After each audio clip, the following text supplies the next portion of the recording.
কুষ্টিয়া সদর উপজেলার দুর্গাপুর ইউনিয়নের সন্ন্যাসীতলা থেকে গোস্বামী দুর্গাপুর স্কুল পর্যন্ত প্রায় 2 কিলোমিটার সড়কের বেহাল অবস্থায় চরম দুর্ভোগে এলাকাবাসী। 1 বছর আগে সংস্কার কাজ শুরু হলেও এখনো পর্যন্ত শেষ হয়নি। মঞ্জুরুল ইসলামের প্রতিবেদনে দেখুন বিস্তারিত।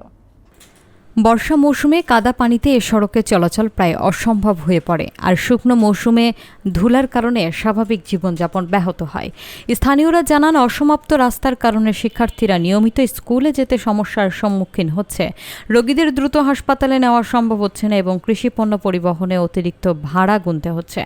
রিকশা ও ভ্যান চালকদের অভিযোগ, রাস্তার গর্তে চাকা আটকে পড়ে প্রায়ই দুর্ঘটনা ঘটে। বিশেষ করে বর্ষায় এ পথ ব্যবহার করাকে তারা এক প্রকার দুঃসাহসিক কাজ বলে মন্তব্য করেন। গোস্বামী দুর্গাপুর ইউনিয়ন কুষ্টিয়া সদরের একটি প্রত্যন্ত গ্রাম হওয়ায় যোগাযোগ ব্যবস্থা উন্নত না হলে স্থানীয়দের দৈনন্দিন জীবন ও অর্থনৈতিক কর্মকাণ্ড ব্যাহত হচ্ছে বলে এলাকাবাসীর দাবি। তারা অবিলম্বে সড়ক সংস্কার কাজ শেষ করার জন্য সংশ্লিষ্ট কর্তৃপক্ষের দ্রুত পদক্ষেপ কামনা করেছেন।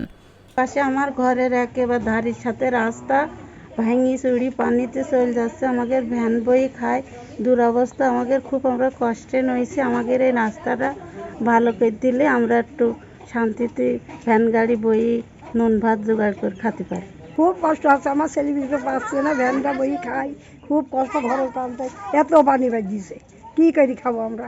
রাস্তায় কোনো গাড়ি করে ছেলেপিলে নিয়ে ডাক্তারের কাছে যাওয়া খুবই কষ্টজনক। রাস্তা করতে এসে করে না, বালি দিচ্ছি, মাঝে মাঝে আবার ইট পাড়াও গ্যাপ রয়েছে। হ্যাঁ জি, আচ্ছা আমরা খুব কষ্ট থাকি যে আমরা ভুগছি, চলাফেরা সমস্যা হচ্ছে। এগুলো রাস্তাটা কিনে কার্পেট দিলে আমাকে একটু চলাফেরা সুবিধা, এতটুকু। এজন্য আপনি কি প্রত্যাশা করেন? সরকারের সাথে আবেদন জানাচ্ছি যে এই রাস্তাটা যেন আমাকে ক্লিয়ার করে দেয়। স্কুল পর্যন্ত রাস্তাটা 1 বছর পড়ে আছে। আমরা এখন অবস্থান করছি কুষ্টিয়া সদর উপজেলার গোস্বামী দুর্গাপুরের একটি রাস্তায়, যে রাস্তার বেহাল দশা। এই রাস্তাটি দীর্ঘদিন যাবৎ সংস্কারের অভাবে এলাকাবাসী অনেক কষ্ট দুর্দশার মধ্যে চলাচল করছে। এমনকি অনেক সময় এই রাস্তাতে কোনো ছোটোখাটো সড়ক দুর্ঘটনাও ঘটছে, এমনটি আমরা জানতে পেরেছি এলাকাবাসীর সাথে কথা বলে। তাই এলাকাবাসীর মনে প্রাণের দাবি এই রাস্তাটা যেন খুব দ্রুত সংস্কার করা হয়।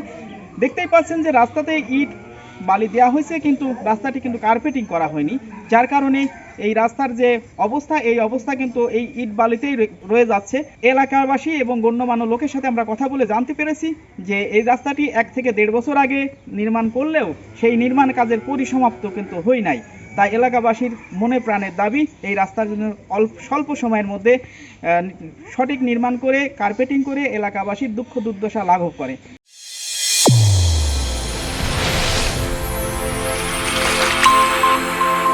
চ্যানেল A1 হৃদয়ের স্পন্দন।